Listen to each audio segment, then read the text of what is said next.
Hola, nosotras somos estudiantes de la Universidad Nacional Experimental Rómulo Gallegos, del CRH, del Núcleo Calabozo Estado Guárico, de cuarto año de Medicina en la Clínica de Obstetricia, en el Hospital Dr. Francisco Urdaneta Delgado. Y les estaremos hablando un poco acerca de la placenta humana. Mi nombre es Germaria Altaona. Ahora bien, ¿qué es la placenta? La placenta humana es un órgano discoide que tiene una relación hemocorial con la madre, es decir, el trofoblasto que cubre las vellosidades está en contacto directo con la sangre materna. Se puede decir que la placenta proporciona oxígeno y nutrientes al feto y elimina los desechos como el dióxido de carbono por medio del cordón umbilical.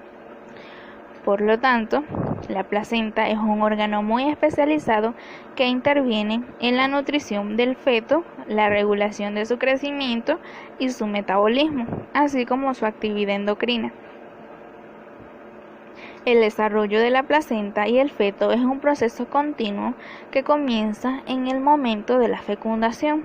4 días después se desarrolla el cigoto y luego la mórula, que es una masa sólida de células de blastómeros, entra en el útero. A medida que el líquido del útero penetra la capa exterior, la zona pelúcida, se forma un blastocito con una cavidad.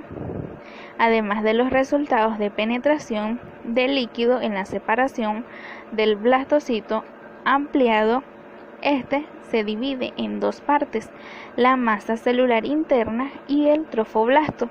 La masa celular interna es un grupo de blastómeros que forman el embrión y el trofoblasto, que es una fina capa celular externa del blastómeros que forman la placenta y las membranas fetales.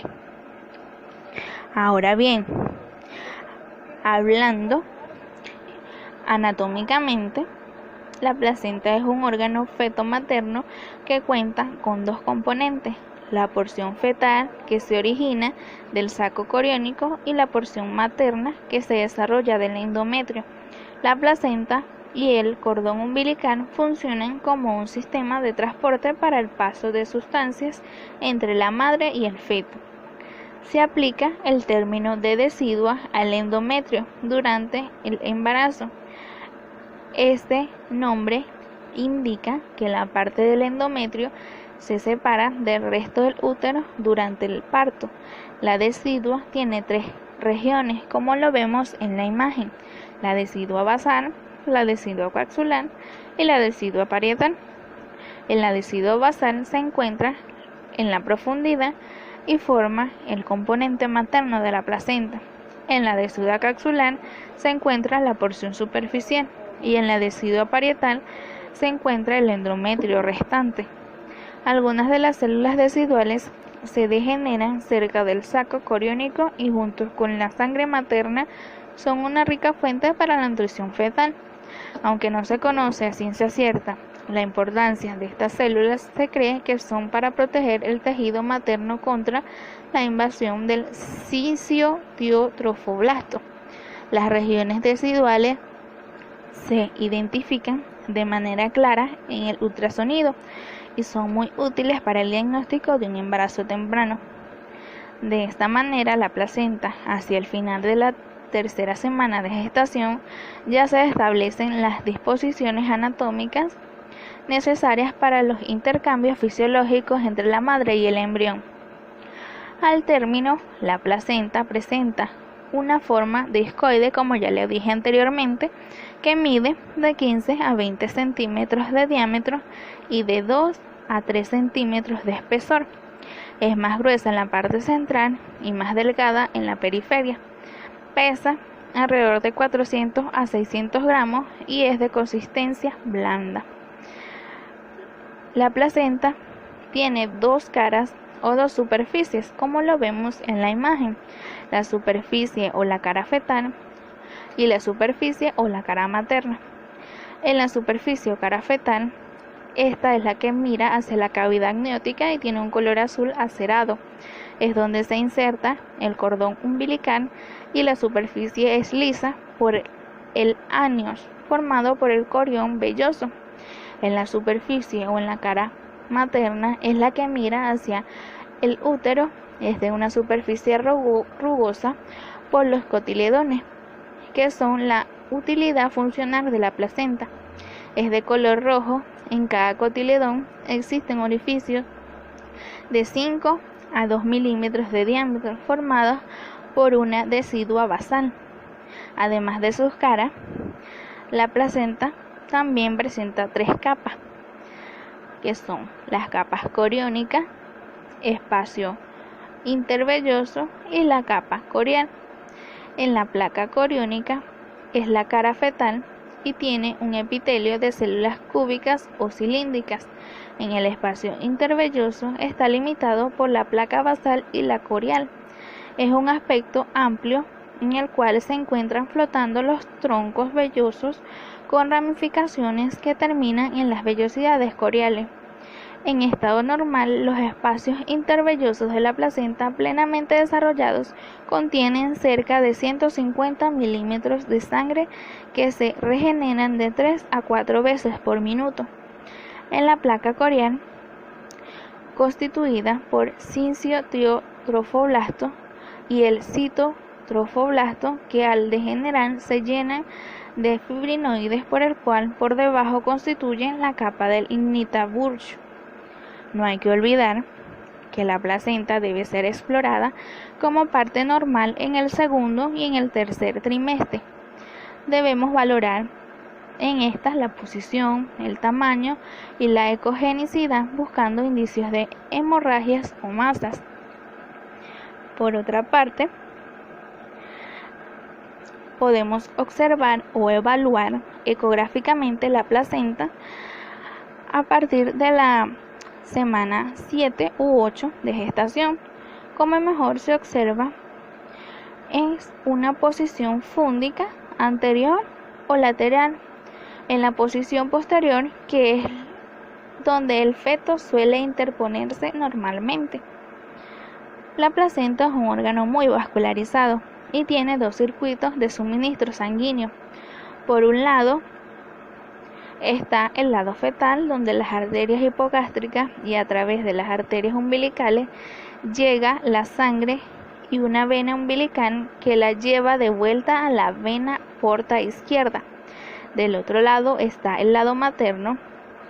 Las ramas de la arteria uterina llevan la sangre a través de las arterias arcuatas, que son las arterias alciformes del riñón. Ahora bien, tenemos que la apariencia de la placenta varía a lo largo de la gestación y que el grado de la placenta se define o lo define el área más calcificada, aunque la ausencia no tiene relevancia, pero si las calcificaciones aparecen tempranamente en el embarazo, puede indicar una placenta prematura madura y restringir el crecimiento. Por consiguiente, dentro del cambio de la placenta a lo largo de la gestación, se encuentran los grados de madurez, que son para determinar el momento evolutivo en el que se encuentra dicho órgano. Comprenden desde el grado 0 o el grado más joven hasta el grado 3, que es el grado más maduro. Estos se observan mediante ecografías y son importantes para el control de la salud fetal en la recta final del embarazo. Bien, ahora observemos en las imágenes los diferentes grados. En el grado 0 tenemos que se puede observar que es el grado más joven y se puede ver la ecogenicidad uniforme habitual, es decir, que se caracteriza por la placa basal, que es aquella que está más cerca del útero. Es igual a la capa corionial, que es la que está más cerca del feto. En el grado 1, en esta observamos que en esta placenta deja de tener un aspecto homogéneo y se ven pequeñas calcificaciones puntiformes en la placa corial. Estas la observamos más allá de las 30 semanas de gestación. En el grado 2, esta no es homogénea y es similar a la del grado 1, pero con calcificaciones de mayor tamaño debido a los depósitos de calcio a lo largo de la membrana. La placa corial es discontinua y ondulada, y en la basal ya se ha separado del miómetro, y esta se observa más allá de las 32 semanas de gestación. En el grado 3, este es el más maduro y sus calcificaciones mayores se separan de la placenta en los cotiledones. Pueden producir sombras acústicas, pudiendo aparecer una lesión hipoecoica. Libis Riva. Circulación uteroplacentaria. Las arterias espirales del útero penetran en el espacio intervelloso. Estas arterias se denominan uteroplacentarias e inyectan la sangre oxigenada materna en el espacio intervelloso. De ahí va a la placa coriónica y sale por las venas de los tabiques intercotiledoides. La presión arterial de este nivel es de 70 milímetros de mercurio y la presión venosa es de 8 milímetros de mercurio. Circulación fetoplacentaria. La sangre del feto llega a la placenta por las arterias umbilicales, las cuales llegan a la placa coriónica donde se ramifican.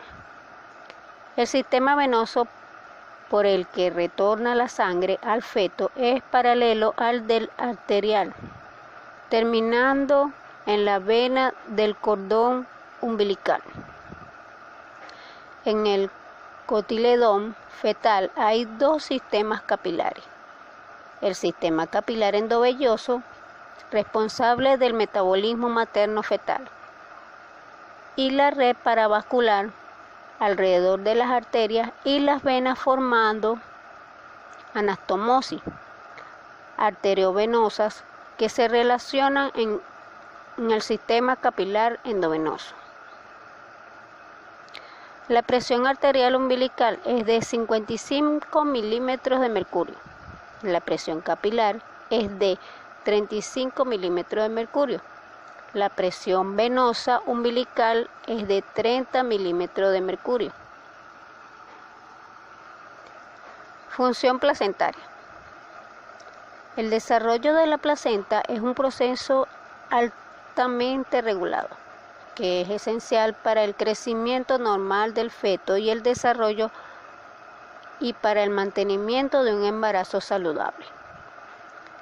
La placenta cubre varias funciones importantes, como ser la barrera entre la madre y el feto. Barrera placentaria. En la mujer hay 4 capas: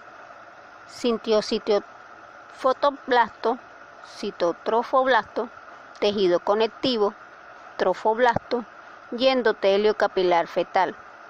Las funciones de la barrera placentaria son: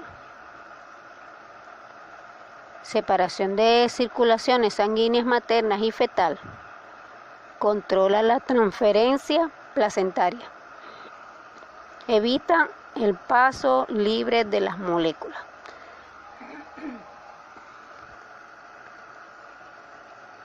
La prevención del rechazo del aloinjerto fetal, el transporte, metabolismo de nutrientes y síntesis de péptidos y hormonas esteroideas. Transferencia placentaria. Transferir el oxígeno y los principales nutrientes desde la madre al feto y el dióxido de carbono y productos metabólicos del feto a la madre. Los mecanismos de transporte a través de la placenta son: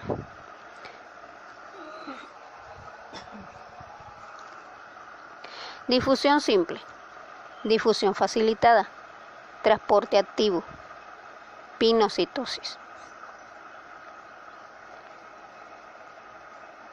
Paso directo de elementos corpusculares por solución de continuidad de la membrana placentaria.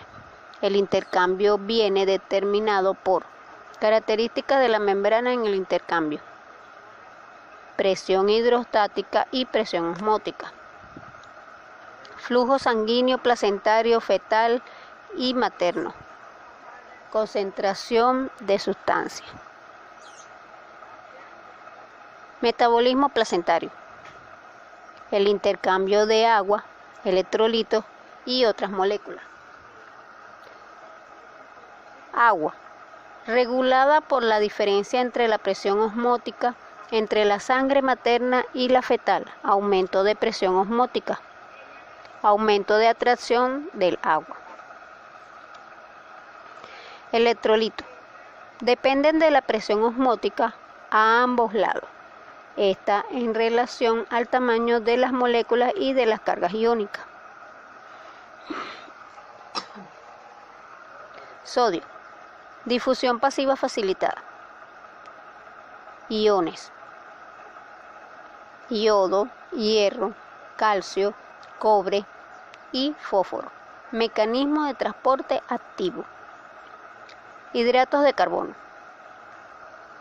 El paso se realiza a favor de gradiente y no requiere gastos energéticos. La glucosa la necesitan principalmente el cerebro y el corazón del feto. La concentración de glucosa fetal es menor que la glucosa seria materna. Aminoácidos. Transporte activo por la membrana en contra de gradiente.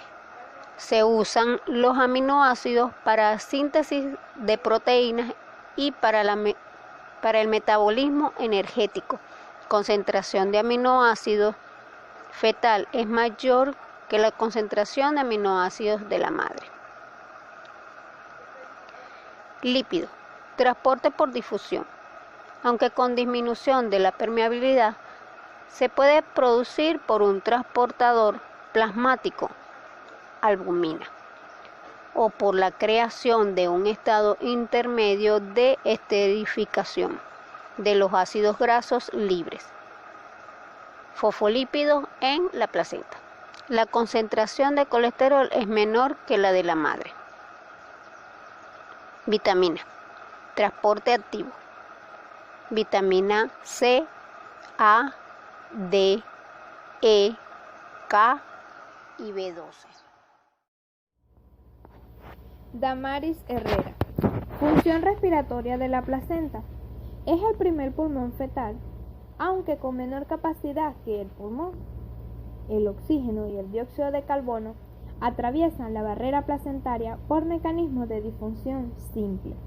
La sangre fetal tiene características diferentes a la materna que favorecen la captación de oxígeno con una presión hidrostática fetal de 17 gramos sobre decilitro, mayor que la presión hidrostática de la madre de 11 gramos sobre decilitro. Es importante saber que la hemoglobina fetal tiene características únicas para captar el oxígeno que la hemoglobina materna. La sangre materna transfiere oxígeno a la fetal de los capilares vellosos, al tiempo que el feto transfiere dióxido de carbono y otros metabolitos, produciendo una disminución de la presión hidrostática del lecho materno. Así se produce un desplazamiento de su curva de disociación hacia la derecha, lo que asegura el paso de oxígeno al feto. El dióxido de carbono pasa 20 veces más rápidamente a través de la membrana placentaria que el oxígeno. Lo hace en su forma gaseosa. Función endocrina. En la placenta se pueden sintetizar moléculas de estructuras proteicas, progesterona, estradiol, estrona, estriol, proteínas específicas del embarazo, gonadotropina coriónica humana, la cual es una hormona glucoproteica con dos subunidades, alfa y beta. Se encarga de mantener el cuerpo lúteo en las primeras semanas de embarazo. Induce la síntesis de esteroides. En el varón estimula la secreción de testosterona y en la mujer es similar a la hormona folículo estimulante. El lactógeno placentario es una hormona polipeptídica similar a la hormona del crecimiento, en un 85%. Se sintetiza en el sincitio trofoblasto. Su función es asegurar un suministro constante de glucosa placentaria del aminoácidos y parece relacionado con la preparación de las glándulas mamarias para la lactancia. El HCG o ACTH, hormona adrenocorticotropa placentaria, se desconoce su significado fisiológico. Alteraciones de la placenta. Placentas bi o multilobulada se denomina cuando hay un embarazo único y la placenta se halla formada por dos o más partes iguales. Consta de una masa cotiledónica única con dos lobulaciones bien notables y en dependencia circulatoria. Placenta bipártida o tripártida consiste en dos o tres masas o discos placentarios unidos por un puente membranoso sin vasos y cuya circulación es independiente. La placenta subcenturiada tiene más o dos lóbulos, son raros y con frecuencias asociadas a otras anomalías como insección velamentosa o existencia de cotiledones de los vasos aberrantes. Placentas adherentes es aquella que por exageración de sus conexiones fisiológicas queda retenida, con frecuencia originan hemorragia. Para finalizar, el acretismo placentario se implanta en zonas donde los residuos es deficientes o anormal y por lo tanto hay infiltración de miometrio por vellosidades coriales. Esta infiltración puede ser focal, parcial o total. Acreta 80%. Hay ausencia o acentuada adelgazamiento de las residuos basales, lo que determina una presión de vellosidades al miometrio. Increta 15%. Las vellosidades penetran al espesor del miometrio sin atravesar. Pelcreta 5%, en la que las vellosidades atraviesan todo el espesor del miometrio. Se piensa que es debido a una ausencia o deficiencia de la capa de fibrinas que se ubican entre la residuo basal y el corión frondoso. Esto puede ser debido a que no hubo reconstrucción del endometrio después de una cesárea o legrado, placentas previas, cirugías uterinas previas, etc. Suele ser asintomático durante el embarazo. El ultrasonido es una útil herramienta para el diagnóstico del acretismo. Se puede observar adelgazamiento o ausencia menor de un milímetro de la zona hipoecórica endometrial en segmentos inferiores.